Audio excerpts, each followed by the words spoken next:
To install the fabric divider, follow these steps. Step 1.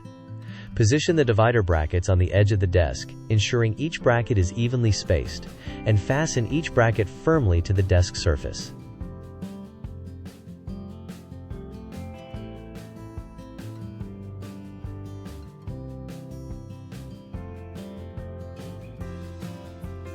Step 2.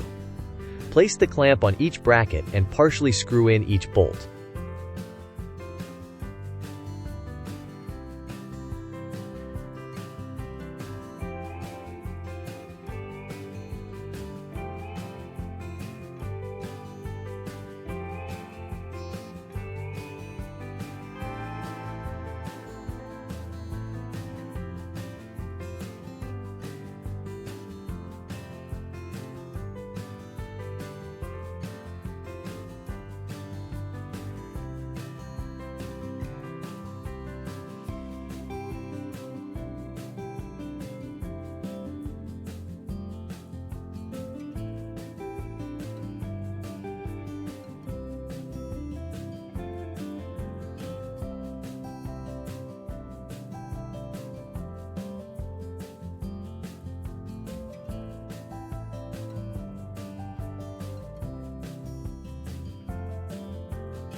Step 3.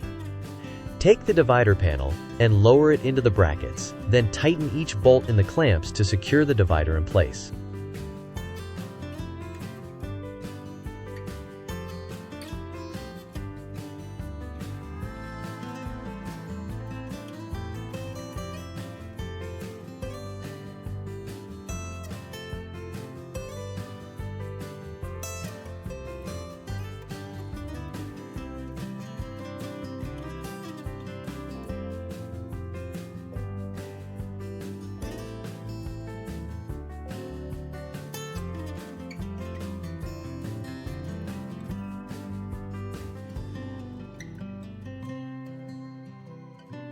The divider is now installed.